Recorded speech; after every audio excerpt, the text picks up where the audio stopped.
बच्चों, हम पढ़ रहे हैं प्लांट इकोलॉजी और आज का हमारा टॉपिक है इकोलॉजिकल अडेप्टेशंस इन ज़ीरोफाइट्स। तो ज़ीरोफाइट्स क्या होते हैं? हमारे पास ऐसे प्लांट जो ग्रो करते हैं ड्राई हैबिटेट्स में, ठीक है, उनको ज़ीरोफाइट्स बोलते हैं। ज़ेरिज्म में भी रिजल्ट ऑफ सॉइल ड्राफ्ट और atmospheric draft.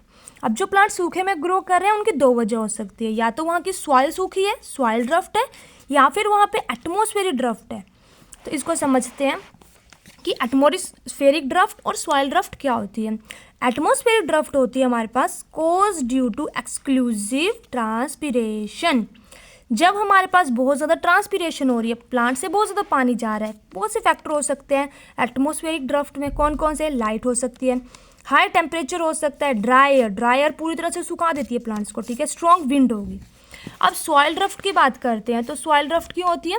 Cause due to inadequate water absorption. हमारे प्लांट्स जो है वो वाटर को एब्जॉर्ब नहीं कर पा रहे हैं, ठीक है। वो क्यों नहीं वाटर को एब्जॉर्ब कर रहे हैं?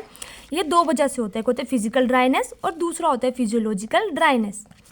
फिजिकल ड्राइनेस होती है जब हमारे पास शॉर्टेज होती है वाटर की, सॉइल में पानी ही नहीं है, ठीक है। डेजर्ट में ज़्यादातर हमारे पास ये होता है, कैरेक्टर ऑफ डेजर्ट।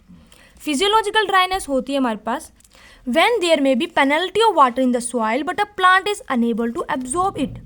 सॉइल में पानी तो है, ठीक है, पेनल्टी ऑफ वाटर सॉइल में है, लेकिन प्लांट उसको नहीं ले पा रहे हैं, तो वो होगी फिजियोलॉजिकल ड्राइनेस। फिजिकल ड्राइनेस होती है हमारे पास जब समर का टेम्परेचर हाई होता है, एटमॉस्फेयर ड्राई होता है, स्कांटी रेनफॉल होता है, बहुत कम रेनफॉल हो रहा है, टेम्परेचर बढ़ रहा है, एटमॉस्फेयर में ड्राई विंड्स चल रही है, तो क्या हो गया हमारे पास? शॉर्टेज होगी वाटर की सॉइल में। डेजर्ट में हो गया ये हमारे पास। और जो फिजियोलॉजिकल होता है हमारे पास वो कहाँ पे होता है? कोल्ड डेजर्ट में होता है हमारे पास, जहाँ पे सॉइल फ्रोजन हो जाती है एंड कवर विथ स्नो। ज़्यादातर जो हमारे पास हिल एरिया होते हैं वहाँ पे भी काफ़ी कम प्लांट्स होते हैं, ठीक है। स्नो जो है वो कवर हो रही है सॉइल की लेयर के ऊपर, पानी जम चुका है, तो वो प्लांट्स नहीं ले पा रही है। कहाँ पे होता है? टुंड्रा और अल्पाइन रीजन में हमारे पास, ठीक है, कोल्ड डेजर्ट में। तो ये हो गया बच्चों फिजियोलॉजिकल ड्राइनेस, फिजिकल ड्राइनेस, ठीक है। आई होप आपको समझ में आ गई दोनों चीज़ें। अब देखो बच्चों, xerophytes can withstand a prolonged period of drought uninjured and so for this they have specific adaptations. अपने आप को जो ये सूखे की कंडीशन है, ठीक है, इससे बचाने के लिए कुछ अडेप्टेशंस करते हैं हमारे ज़ीरोफाइट्स, उनको हम पढ़ेंगे। Xerophytes are really drought resistance plant. Xerophytes are really drought resistance plants होते हैं हमारे पास। अब कुछ टर्मिनोलॉजी आती है जिसको हम पढ़ेंगे, वो क्या है? ज़ीरोमॉर्फिक। ज़ीरोमॉर्फिक होता है लुक एज ज़ीरोफाइट्स। ज़ीरोब्लास्टिक क्या होता है? Because of xeric condition it change its morphology. Xeric plant जो अपनी मॉर्फोलॉजी को चेंज करेंगे उसको बोलेंगे ज़ीरोब्लास्टिक। मैनग्रूव्स भी जो है वो ज़ीरोफिटिक करेक्टर शो करते हैं जब सलाइन कंडीशन होती है, हमारे पास नमकीन पानी होता है, उसको मैनग्रूव नहीं लेते हैं, तो वो ज़ीरोफिटिक करेक्टर शो करते हैं, ठीक है। On the basis of morphology, physiological and life cycle हम ज़ीरोफाइट्स को जो है 3 कैटेगरी में बांटते हैं, ठीक है। इसको एक बहुत सिंपल सा एग्जांपल लेके हम चलेंगे। पहला हमारे पास आता है एम्फेमीरियल्स। तो इसको हम समझेंगे, मान लो कि हमारे पास एक थर्ड ईयर के स्टूडेंट हैं, ठीक है। कुछ थर्ड ईयर के बच्चे जो है वो हमारे पास आते हैं फर्स्ट ईयर के जो स्टूडेंट हैं उनके पास, ठीक है, उनसे नोट्स बनवाने के लिए या जब भी वो फ्री बैठे हैं उनको तंग करने के लिए जो है वो थर्ड ईयर के बच्चे आते हैं फर्स्ट ईयर के बच्चों के पास। और फर्स्ट ईयर के बच्चे जो है 3 कैटेगरी में यहाँ पे डिवाइड किए गए हैं। एक कैटेगरी जिसको हम बोलेंगे ए, वो होगी हमारे एम्फेमीरियल्स, ठीक है। इसको एग्जाम्पल से काफ़ी ईजिली हम समझेंगे। तो जो हमारे पास एम्फेमीरियल वाला ग्रुप है, ठीक है, थर्ड ईयर वाले स्टूडेंट्स को बच्चों हम लिख देंगे ड्राफ्ट, डी से इनको डिनोट करेंगे, ठीक है। जब ये ड्राफ्ट वाले बच्चे, ठीक है, थर्ड ईयर के कुछ शरारती बच्चे जो हमारे पास फर्स्ट ईयर के ए ग्रुप के पास जाते हैं, तो ये ए ग्रुप के बच्चे क्या करते हैं?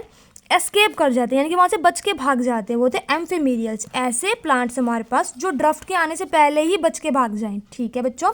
तो ये क्या करते हैं एम्फेमीरियल्स?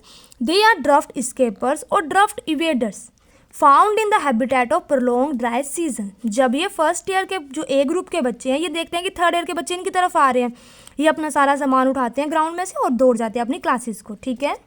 अब एम्फेमीरियल ऐसा करते कैसे हैं, ठीक है, कैसे ये बच के भाग जाते हैं ड्राफ्ट से? काफ़ी इंटरेस्टिंग है, इसको समझे। They emerge during spring, early spring और रेनी सीजन। अब जो हमारे एम्फेमीरियल है ना, इनका लाइफ साइकिल होता है कंप्लीट, ये लाइफ साइकिल है। लाइफ साइकिल स्टार्ट होता है हमारे पास स्प्रिंग से, ठीक है। स्प्रिंग यानी कि हमारे फरवरी मंथ से इसका लाइफ साइकिल स्टार्ट होता है। अब ये फरवरी में ग्रो हो गए, ठीक है। जब रेनी सीजन आया जुलाई में इनके ऊपर फ्लावर आ गए। फ्लावर आने के बाद इनमें जो है अक्टूबर में इनके सीड बन गए, अक्टूबर मंथ में इनके सीड्स बन गए। अक्टूबर से लेके जो फरवरी तक का टाइम पीरियड है उसमें इनके सीड सर्वाइव करेंगे, ठीक है। और सीड जो है वो रेजिस्टेंस होते हैं इस ड्राफ्ट से, सीड्स को कोई ज़्यादा फर्क नहीं पड़ता, वो लड़ जाते हैं सीड जो ड्राफ्ट है उसके साथ। तो क्या करते हैं, dry season of the it tide over in the form of seeds. जब ड्राई सीजन रहेगा ना, यहाँ से ठंड वाला, यहाँ से लेके यहाँ तक ड्राई वाला सीजन, उस टाइम पे इनके सिर्फ वजह सीड सर्वाइव करते हैं। तो इस तरह से अपना लाइफ साइकिल कंप्लीट करते हैं। एम्फेमीरियल्स हो गया, इनकी पहले बच के भाग गए, सीड्स को कोई फर्क नहीं पड़ा। एग्जाम्पल है इसके हमारे पास ट्यूबुलस टेररिस, ठीक है। दूसरा है एक्नोपस एकिनेला, ठीक है। ट्यूबुलस को हम लोग बोलते हैं गोशरू, ठीक है। और एक्नोपिस एक्लोमस को बोलते हैं ऊषा कंटिका। और थर्ड हमारे पास हमने लिया है सोलेनम ज़ैंथोकार्पम, जिसको हम बोलते हैं कंटकारी। काफ़ी तीखे इसमें कांटे जैसे होते हैं, इसको बोलते हैं कंटकारी, ठीक है। अब आते हैं हमारे पास दूसरा ग्रुप, जिसको हम बोलते हैं सकुलेंट्स। सकुलेंट्स के बारे में बहुत सुना होगा, लोग आजकल बहुत ज़्यादा ग्रो कर रहे हैं सकुलेंट्स को अपने घर में, ठीक है। सकुलेंट्स, ठीक है। एग्जाम्पल को कंटिन्यू करते हैं अपने। तो थर्ड एयर वाला जो ग्रुप है हमारे पास, ठीक है, वो इसके पास आता है, ये बी ग्रुप है, इसके पास आता है। अब ये ग्रुप क्या बोलता है कि भाई आने दो, हम नहीं उठेंगे ग्राउंड में से, ठीक है, हम इनसे लड़ जाएंगे, ठीक है। तो ये क्या करते हैं, ड्राफ्ट रेजिस्टेंट होते हैं, ठीक है। ड्राफ्ट्स के साथ लड़ जाते हैं, ये अपनी एनर्जी को बचा के रखते हैं पूरा दिन की, ठीक है, कहीं पे बातें बूतें नहीं करके, और बोलते हैं कि हम बस इनसे लड़ेंगे, ठीक है। तो ये सकुलेंट्स होते हैं। अब समझते हैं सकुलेंट्स क्या करते हैं, able to store large amount of water in their body. अब ये सकुलेंट्स जब बारिश होती है उस टाइम पे बड़े सारे पानी को, ठीक है, बहुत सारा पानी अपनी बॉडी में इकट्ठा कर लेते हैं, ठीक है, अपनी एनर्जी को। और जब ड्राफ्ट की कंडीशन आती है, यानी कि थर्ड ईयर वाले ग्रुप आता है, तो उनसे लड़ जाते हैं, ठीक है बच्चों। कुछ इनमें अडेप्टेशंस होती हैं सकुलेंट्स में। क्या करते हैं succulents result from the proliferation of parenchymatous cells accomplished by enlargement of vacuoles, ठीक है। अब ये क्या कर रहे हैं कि जो इनका वैक्यूल का साइज इतना था ना, उसको इन्होंने इतना बढ़ा लिया, ठीक है। ऐसे दो सेल आपस में जुड़े और बीच में थोड़ा सा स्पेस होता था, स्पेस पूछ इन्होंने बोला हटो भाई, स्पेस पूछ को काटा और बड़े बड़े साइज के इन्होंने अपने सेल बना लिए, ठीक है, ताकि पूरा पानी इनमें स्टोर हो सके और जब हमारे पास ड्राफ्ट की कंडीशन आए तो ये उसको यूज़ कर सके, ठीक है। अब ये वाले जो पैरेन्काइमेटस सेल्स हैं ये इनलार्ज होते हैं स्टेम में, लीफ में और रूट्स में, समझ में आया। The plant store water in considerable amount during short rainy season, और उसको जो है यूज़ करते हैं during draft period.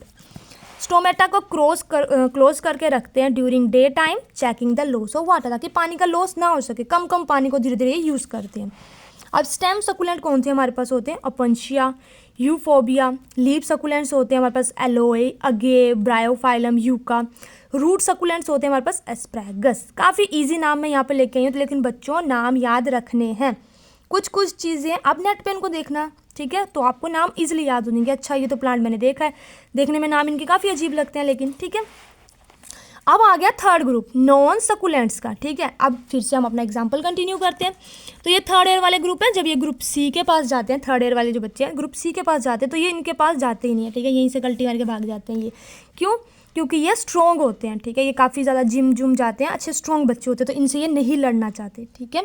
True xerophytes होते हैं because they experience dryness both internal and external. इन्होंने काफ़ी लाइफ में धक्के खाए हैं, तो काफ़ी ज़्यादा इन्होंने अपनी बॉडी बना के स्ट्रॉन्ग हो चुके हैं ये नॉन सकुलेंट्स, ठीक है।